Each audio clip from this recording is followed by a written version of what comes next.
Welcome to Professor Skye's Record Review, the only first listen new music review show hosted by a French professor in his bathrobe at sunrise, right before making his kids pancakes.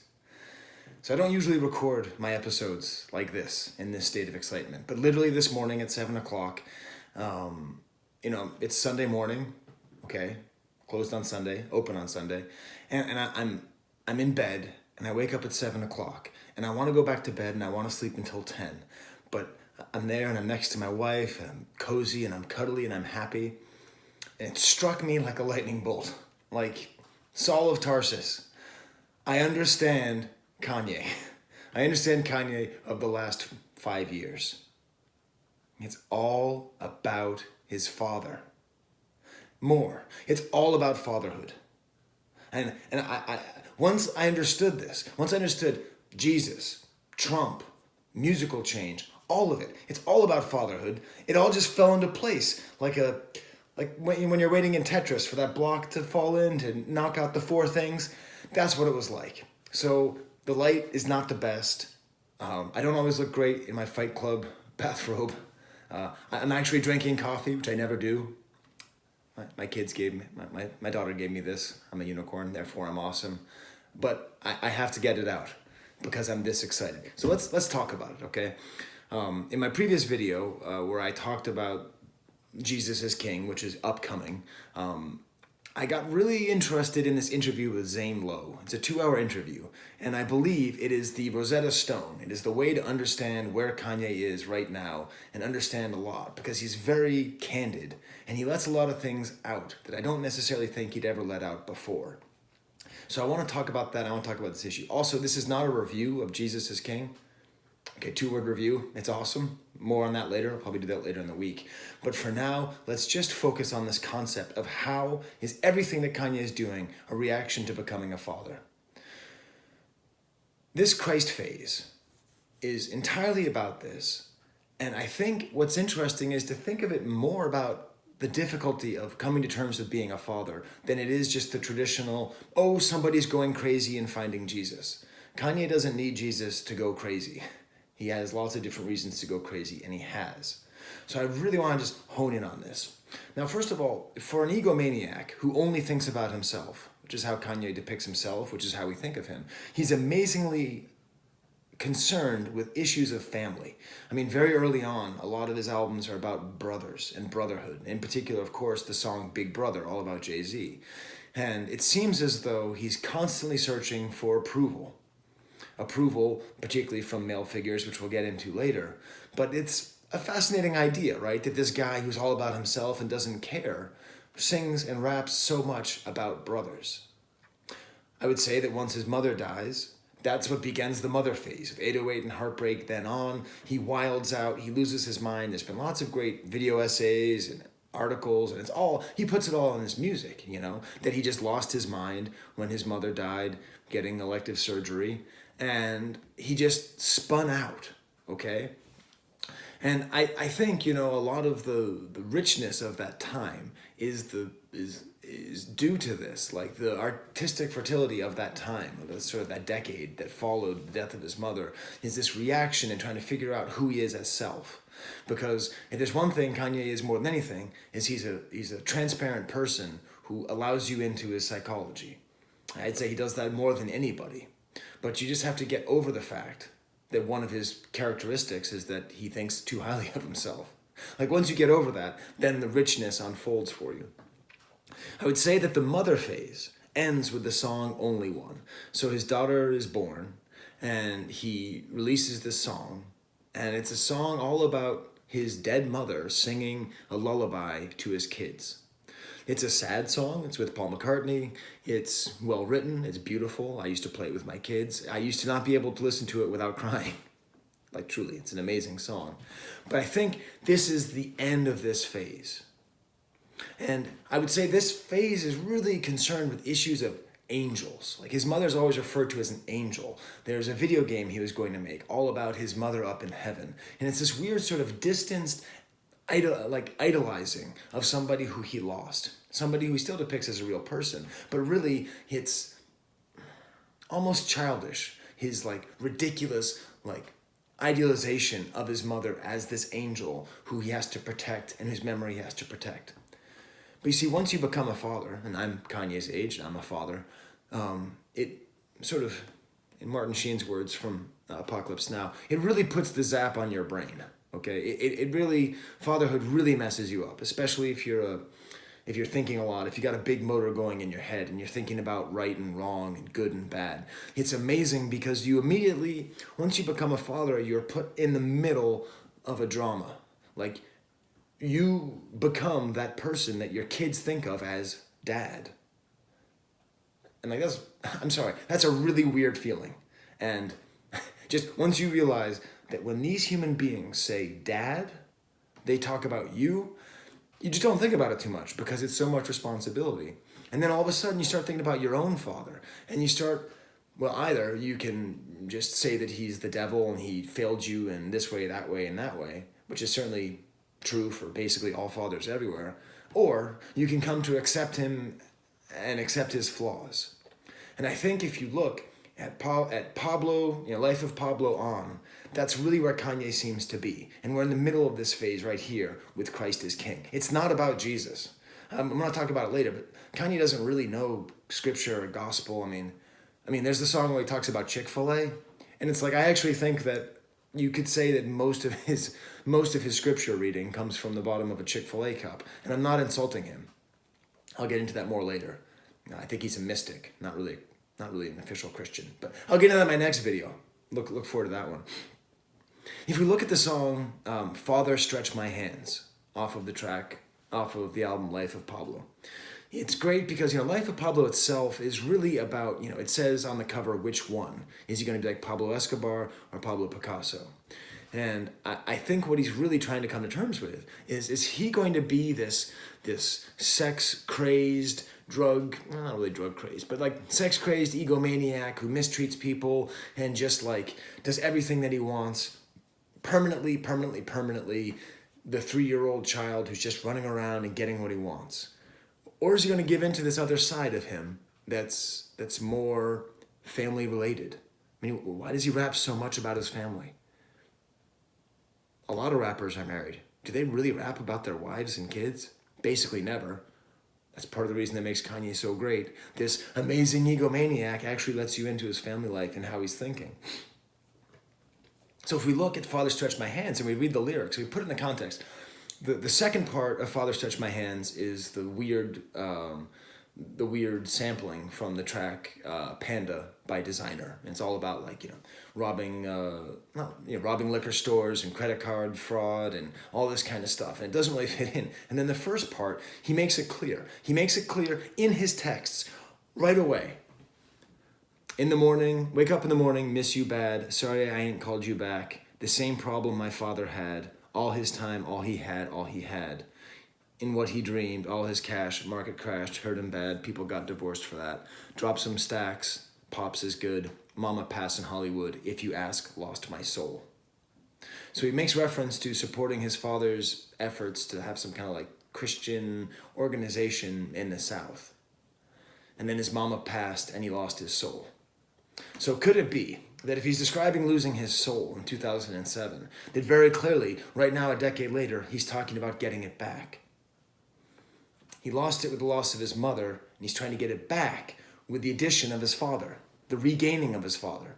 Except the problem is, of course, his father's a very difficult person, and all throughout the album, the new one, you can tell where this is coming from, how he struggles. But I'm not even at the new album yet. I got 2 pages of notes. Take a sip of my unicorn coffee. Before I even get to Jesus as King, we have to get to the orange elephant in the room, which is his adoration of Trump. Right? Very problematic for a lot of people, right? I mean, we love Kanye as the guy who called out George Bush, and now all of a sudden he's supporting Trump. The thing is, if you watch that rambling interchange between them, the thing that's really clear is that Kanye sees Trump as a father figure. He says it. I looked it up briefly. There's like 4 or 5 articles all about how Kanye sees Trump as a father figure. But they use that fact to make fun of Kanye, to say like, well, guess who doesn't see him as a son? But that's not really it. it's not just that he sees him as a father figure. He directly says, when I was growing up, there wasn't much male energy in my house. So when we're talking about male energy, his parents got divorced. His father moved to Maryland or to Georgia. His father moved away while he stayed in Chicago. So he was raised, by an extremely competent, well-educated, totally capable middle-class woman, right? It's not the sort of typical tragic story of most rappers with a sort of absent father and living at the poverty line. It's not that. But still, an absent father is an absent father. And so he didn't have that male energy in the house. And then he's talking to Trump and he says that right now, I don't have a lot of male energy in my house, because he's got, Kim Kardashian and all of her sisters, right? And that whole issue. And so he's like really sort of trying to figure out like, what is it to have male energy? And the thing is that when you become a dad, you're trying to figure out, what do I take from what my dad did right? And how do I correct what my dad did wrong? And I don't think his dad did much right.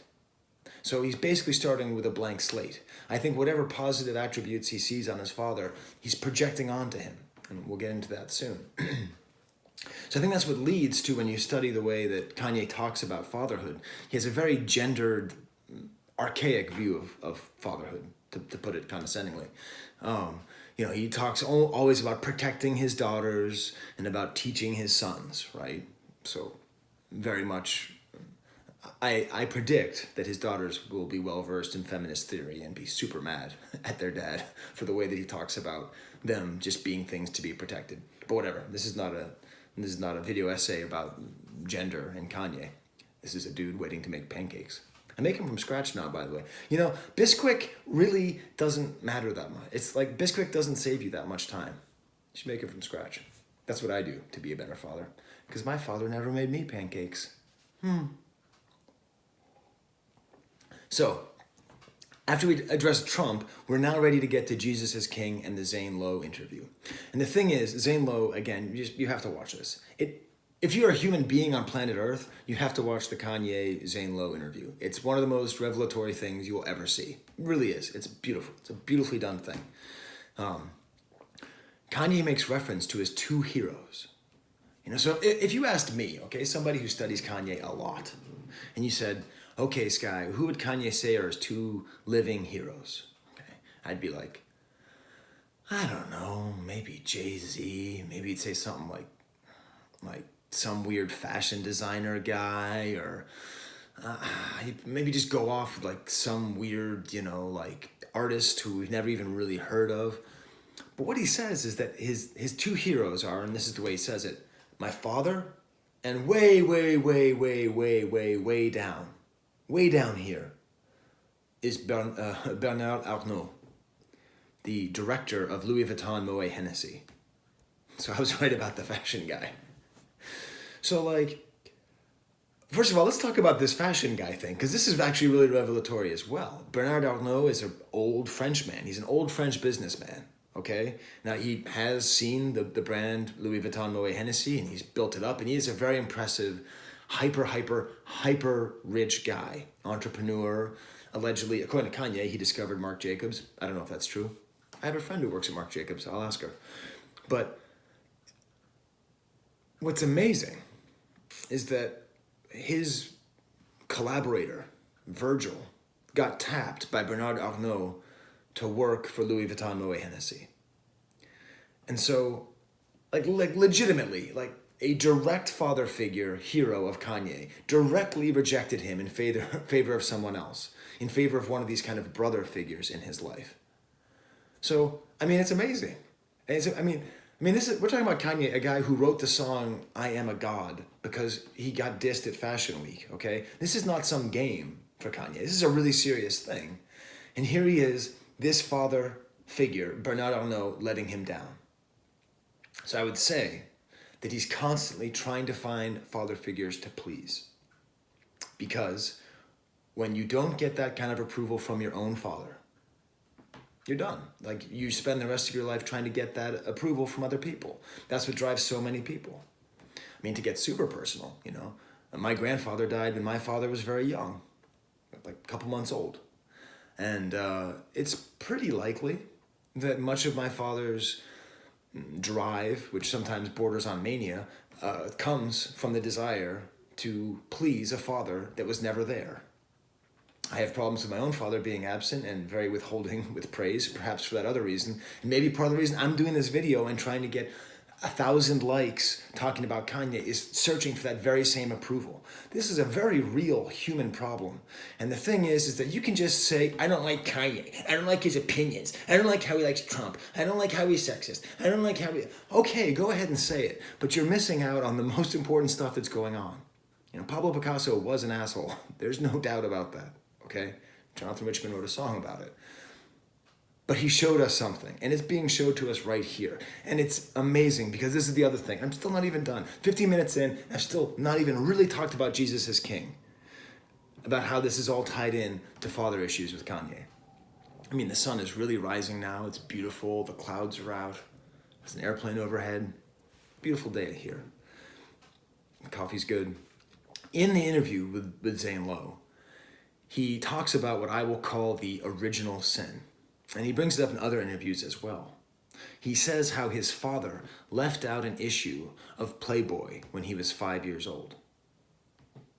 And that one event, that one single thing of letting out a Playboy at 5 years old, is what led directly to a lifelong pornography and sex addiction. Now, first of all, of course, this is not true. Right? I mean, you can't blame somebody for something so drastic on something as innocuous as leaving out a Playboy. Many people discover their father's pornography when they're a kid, and it doesn't always lead to this. But still, this concept of this sort of original sin, I think, is crucial, because Kanye is somebody who struggles with a lot of demons, but this is the demon that he most consistently addresses: his need for sexual satisfaction from multiple different partners, right? It's one of the main themes of his music. And so in this interview where he talks very proudly about being married for 5 years, I'm married for 5 years, I've been married for 5 years, like he says it. It seems like it's been 1,000 years based on the press. But he's really trying to overcome this. This is Adam taking the apple and eating it. Is Kanye, as a kid, opening up the Playboy and looking at it. And now Kanye has to turn himself into Jesus Christ and essentially absolve the sins of the father. The sins of the father, right? What's the most consistent theme? Okay, one of the most consistent themes in all of literature, all of Western civilization, right? From whatever, the Odyssey to Star Wars, right? The sins of the father. Because now that Kanye has kids, now that he's a father, he can't do the same thing. And what is he leaving his kids? A huge back catalog of music, drenched with sex and sin. His whole back catalog is an issue of Playboy sitting on the kitchen table that his kids are going to open up and look at. So this Jesus is King is him scrambling to say, oh my God, I gotta stop this. I've got to correct the sins of my father and fix it. No more Pornhub awards. No more Lil Pump. See my previous video all about Lil Pump. Where's it on that side? Who cares? Somewhere. Watch my video about Lil Pump and Kanye. And that's his current issue. That's what he's trying to do. And the amazing thing is the best song on the whole record, at least as of now. This album's it's a goddamn classic. It's a God-blessed classic. It's amazing, okay? I've only listened to it 10 times, but I'll get to a real review soon. Is the track Follow God. And it seems like it's talking about following God, but it's not really. The whole song's about an argument with his father, okay? He repeats the line over and over again. I got into an argument with my dad. He says I wasn't being Christ-like. Over and over again. And just to drive it home, at the very end, he goes on one of his ad-libs. His beautiful ad-libs where he seems to be kind of losing his mind a little bit, right? And he's like, I woke up this morning and I prayed and I was doing well and I called my dad and he started spazzing out. So I started spazzing out on him. And then he said, that's not being Christ-like. And I said, ah!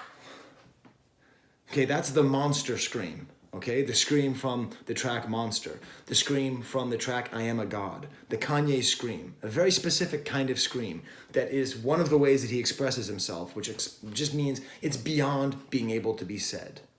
Okay, like he cannot verbalize his feelings, so he does that scream. And it's about trying to reconcile with his father,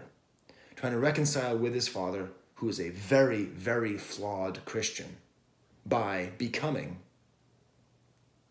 wait for it, a very, very flawed Christian. To be a better father to his kids than his father was to him. But all of it through this outside superstructure of Jesus. So Jesus is king. Jesus is father. Father is king. I think these are all good alternate titles. And I think the best way to put it is that he's someone who's been looking his whole life for approval and praise, right? That's what drives him. That's what drives most artists with this kind of drive. And, Tupac would talk all the time, only God can judge me, all that stuff. And rappers always talk about only God can judge me, only God can judge me. I think if we look at Kanye, we should say only God can praise me. I think that's how he feels, that's the only father he can really search for approval from. So it makes sense that's why he's going so hard into this Jesus thing. So there you go. I'm now going to make some pancakes, finish my coffee. Unicorns are awesome. I am awesome, therefore I'm a unicorn. It's a bad syllogism. It's okay. So I'll be reviewing the album within the week, but whatever. It's Yeezy season. What are we supposed to do? It's so damn exciting. All right. Until next time, for the unicorn, for my father, for my grandfather, there's the camera.